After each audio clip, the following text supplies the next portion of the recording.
नमस्कार, आप देख रहे हैं खबर दृष्टिकोण चैनल। खबर है यूपी के राजधानी लखनऊ से कृष्णा नगर थाना क्षेत्र, जहां पर ब्लैकमेलिंग का शिकार हो रहे एक चिकित्सक की बिगड़ी तबीयत, लोकबंधु हॉस्पिटल में कराए गए भर्ती। बता दें कि कृष्णा नगर थाना क्षेत्र के बरेगवा निवासी डॉक्टर ब्रजेश सच्चान ने अपने निजी भवन में मेडिकल स्टोर एवं क्लिनिक के साथ साथ आसपास के अस्पतालों के तीमारदारों के लिए खोल रखा है गेस्ट हाउस। देखिए संवाददाता समीर खान की यह रिपोर्ट। मैं डॉक्टर ब्रजेश सचान शांति मेडकोज का संचालक हूँ और मेरी ये बिल्डिंग है जो ऊपर और नीचे बेसमेंट में कुछ कमरे गेस्ट हाउस टाइप के बनाए हुए हैं।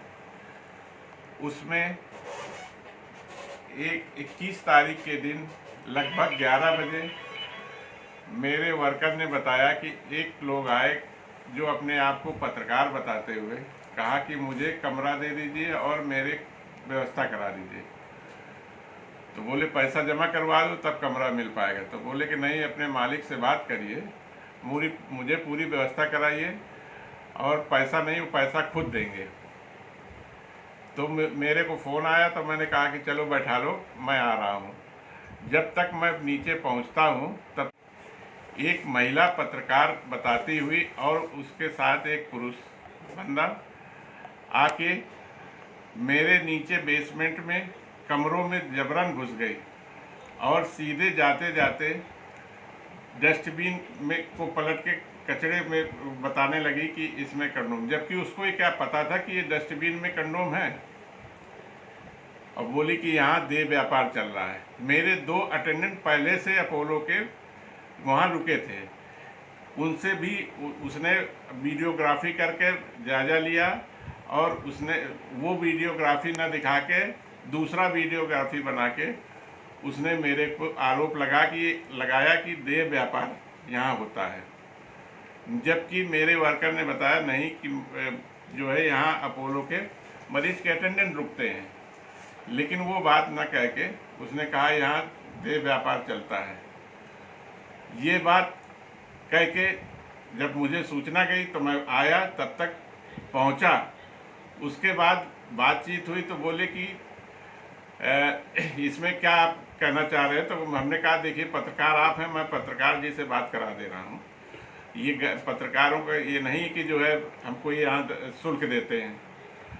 तो मैंने अपने एक मित्र पत्रकार से बात कराई तो उन्होंने कहा कि कौन है, क्या है, अपना आईडी कार्ड दिखाइए। तो आईडी कार्ड न दिखाकर वो चुपचाप यहाँ से चली गई, जिसका गाड़ी नंबर मैंने नोट कर लिया था।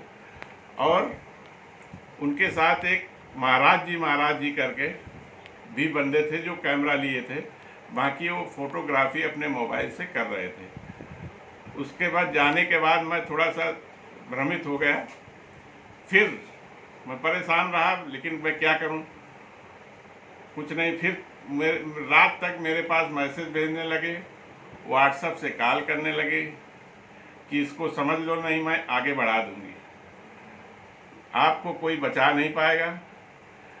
उसके बाद मैंने कहा नहीं, मैं कोई शुल्क नहीं दे पाऊंगा। दूसरे लोगों से कई लोग फ़ोन करने लगे, जो कि मेरे पास सब नंबर हैं जो मैंने सुरक्षित कर रखा है। उसके दूसरे दिन भी यही घटना घटती रही। फिर मैं अपने थाना कृष्णा नगर में 23 तारीख को एक एप्लीकेशन बना के दी इंस्पेक्टर साहब को, जिसमें सारा कुछ कथित किया कि ऐसी ऐसी घटना मेरे साथ हुई। तो उन्होंने कहा कि इसकी जांच मैं कराता हूँ, लेकिन अभी तक कोई उसमें जांच नहीं हुई। एप्लीकेशन देने के बाद उसी दिन रात में मेरे मकान सीवन में है किराए के, उसमें जाकर जबरन घुस के सारे किराएदारों का उसने तोड़फोड़ की और कई लोगों का आरोप लगाया कि यहाँ भी देह व्यापार डॉक्टर साहब चलवाते हैं। एक नीलम नाम की किराएदारिन है जो कि अंडा रोल का ठेला लगाती है, उसको तो पीटा भी है और उसकी अलमारी तोड़ के कुछ पैसे जेवरात भी लिया, जो कि हमको बताया उसने दूसरे दिन पे। और पूरा मोहल्ला इकट्ठा कर के सारे आरोप मेरे ऊपर कि डॉक्टर सचान देह व्यापार चलाते हैं, ये बिल्डिंग कहाँ से इनकी बन गई, कहाँ से क्या हुआ, इतने बिल्डिंग कहाँ से। जबकि मैं और मेरा परिवार सच्चा में घर दुकान बेच बाच के किसी तरह से मैंने बिल्डिंग बनाई, लेकिन इसने पूरा आरोप पैसा लेने के चक्कर में ही मेरे ऊपर लगाया।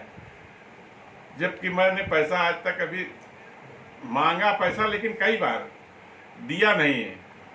20,000 रुपये पहली बार मांगा गया था, उसके बाद तो केवल ये कहा गया कि अब पैसा बढ़ गया, 1 लाख रुपए तक देना पड़ेगा, लेकिन मेरी कोई कार्रवाई अभी तक नहीं हो पाई।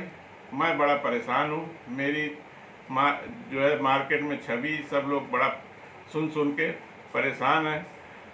उसके बाद भी मैं अब क्या करूं, किसके साथ जाऊं, कहां कहूं अपनी बात। पुलिस के पास भी गया, लेकिन अभी तक कोई कार्रवाई नहीं हुई। तो मैं तो परेशान हूं। मैं बीपी और शुगर का मरीज हूं। कोरोना टाइप में मुझे कोरोना भी हुआ था। मैंने कोरोना में परेशान होकर मेरे हार्ट भी पेशेंट हूँ, लेकिन मेरा बीपी आज नापा तो मेरा बीपी 230 जा रहा था ऊपर का, नीचे का 180, और मेरा शुगर 380 फास्टिंग, और बीपी जो है सब बढ़ा हुआ है। मेरा दिमाग काम नहीं कर रहा है, मैं करूं क्या। मैं बस हाथ जोड़ के विनती है कि सरकार मुझे न्याय दिलाए। ऐसे ही खबरों में बने रहने के लिए देखते रहिए खबर दृष्टिकोण। चैनल को लाइक एंड सब्सक्राइब करना ना भूलें।